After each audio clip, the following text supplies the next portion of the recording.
Bismillahirrahmanirrahim. Assalamualaikum warahmatullahi wabarakatuh. Halo semuanya, salam sejahtera untuk kita semua. Perkenalkan, nama saya Siti Nuraini Indriani. Saya salah satu mahasiswi STKIP Muhammadiyah Bogor, program studi pendidikan guru pendidikan anak usia dini semester 3B. Baiklah, pada kesempatan ini saya di sini akan mempresentasikan atau memaparkan salah satu materi dari mata kuliah Perencanaan Pembuatan Media yang berjudul Pemilihan Penetapan Alat Permainan sebagai Sumber Belajar untuk Perkembangan Kognitif.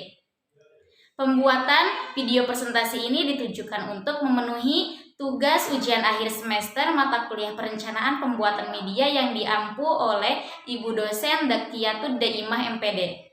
Baiklah, langsung saja ke pemaparan materinya. Apakah kalian tahu apa itu alat permainan edukatif? Menurut Eike Sugianto pada tahun 1995 mengemukakan bahwa alat permainan edukatif adalah alat permainan yang sengaja dirancang secara khusus untuk kepentingan pendidikan. Nah, pengertian dari alat permainan edukatif tersebut menunjukkan bahwa pada pengembangan dan pemanfaatannya, tidak semua alat permainan yang digunakan anak itu dirancang secara khusus untuk mengembangkan aspek-aspek perkembangan anak. Fungsi alat permainan edukatif adalah untuk mengenalkan lingkungan dan mengajar anak untuk mengenal kelemahan dan kekuatan dirinya. Dengan alat permainan, anak akan melakukan kegiatan yang jelas dan menggunakan semua indera secara aktif. Pemilihan alat permainan edukatif merupakan suatu kegiatan yang memerlukan bekal kemampuan yang memadai. Bekal kemampuan yang memadai yang dimaksud di sini adalah pengetahuan dan keterampilan bagaimana melakukannya sesuai dengan persyaratan-persyaratan tertentu, sehingga alat permainan edukatif yang dipilih betul-betul efektif dalam mengembangkan perkembangan anak. Selanjutnya yaitu persyaratan alat permainan edukatif yang meliputi syarat edukatif, syarat teknis, dan syarat estetika. Syarat edukatif. Syarat edukatif maksudnya adalah bahwa pemilihan alat permainan edukatif harus disesuaikan dengan program pendidikan yang berlaku, sehingga pembuatannya akan sangat membantu pencapaian tujuan-tujuan yang terdapat di dalam program pendidikan yang disusun. Syarat teknis. Persyaratan teknis yang harus diperhatikan dalam pembuatan alat permainan edukatif adalah berkaitan dengan hal-hal teknis seperti pemilihan bahan, kualitas bahan, pemilihan warna, kekuatan bahan dalam susu tertentu, dan lain sebagainya. Syarat estetika. Persyaratan estetika ini menyangkut unsur keindahan alat permainan edukatif yang dipilih. Unsur keindahan atau estetika ini sangat penting diperhatikan karena akan memotivasi dan menarik perhatian anak untuk menggunakannya. Selanjutnya adalah prosedur pemilihan permainan alat itu sendiri dapat dilakukan dengan mengikuti langkah-langkah sebagai berikut. Prosedur yang pertama adalah guru mengkaji dan memahami karakteristik anak yang ada di lembaga PAUD.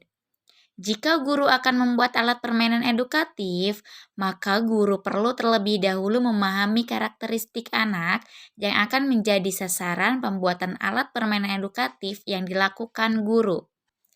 Langkah selanjutnya yang harus diperhatikan guru dalam pembuatan alat permainan edukatif adalah guru menelaah program kegiatan dan tujuan belajar anak. Program kegiatan dan tujuan belajar anak yang dimaksud ini adalah kurikulum yang digunakan di lembaga PAUD. Di dalam kurikulum telah secara jelas dan gamblang disajikan mengenai rumusan kemampuan atau kompetensi dan penjabarannya berupa indikator-indikator kemampuan yang harus dicapai atau diperoleh anak.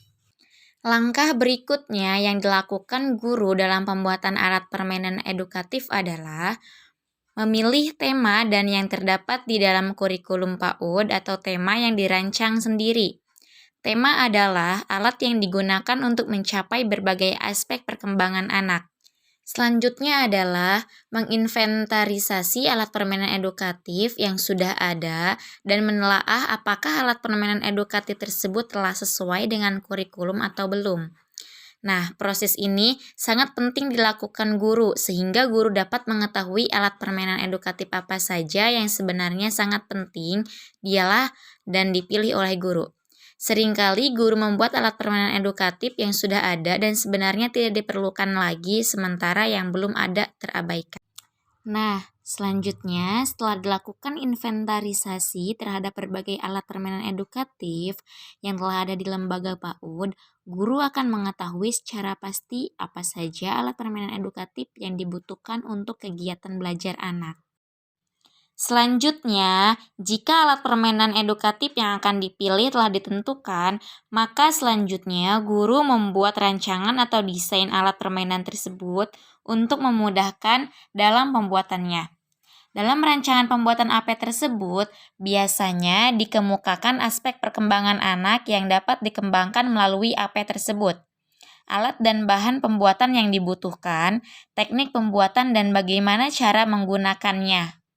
Kemudian, pada tahap berikutnya berdasarkan rancangan yang telah ada, guru mempersiapkan alat dan bahan-bahan yang diperlukan sehingga pada saat proses pembuatan tidak menghadapi kendala dan dapat dilakukan sesuai rencana.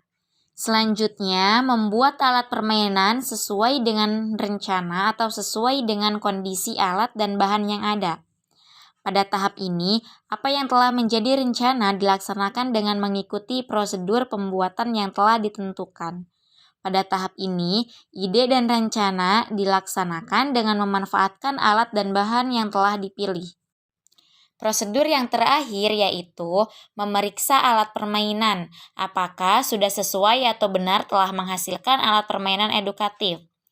Artinya setelah guru membuat alat permainan edukatif tertentu, guru masih perlu mengecek apakah alat permainan edukatif yang dipilih telah sesuai dengan apa yang diharapkan dalam arti telah memenuhi syarat edukatif, teknis, dan estetis.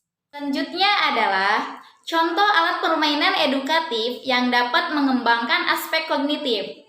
Keterampilan kognitif yang diperlukan agar dapat menghubungkan pengetahuan yang dimiliki dan dapat mengembangkan pengetahuan tersebut. Berikut adalah contoh alat permainan edukatif dari Montessori. Yang pertama, permainan dengan puzzle angka. Di permainan puzzle angka ini, kognitif anak bisa menyebutkan angka yang ada, menyusun sesuai dengan angka yang diurutkannya, mengenal lambang bilangan, melatih anak belajar mengelompokkan dengan cara sederhana, mengenal lambang-lambang benda. Yang kedua adalah permainan tabung. Dalam permainan tabung ini, kognitif anak mampu mengetahui konsep volume dan konsep panjang pendek. Yang ketiga adalah permainan balok geometri. Kemampuan kognitif anak dari permainan balok geometri ini, anak mampu menyebutkan bentuk-bentuk geometri, geometri warna, dan ukuran balok geometri. Setelah pemaparan materi yang telah saya sampaikan, dapat disimpulkan bahwa alat permainan adalah sumber belajar yang digunakan anak untuk memenuhi nalurinya. Alat permainan edukatif juga merupakan bagian yang tidak terpisahkan dalam pembelajaran anak.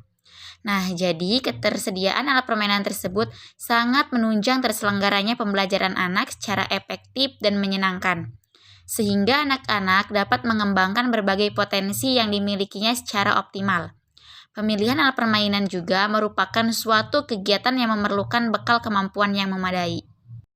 Mungkin itu saja yang dapat saya sampaikan, kurang lebihnya saya mohon maaf. Semoga video pembelajaran tersebut dapat bermanfaat untuk kita semua. Akhirul kalam, wabillahi taufiq wal hidayah. Wassalamualaikum warahmatullahi wabarakatuh.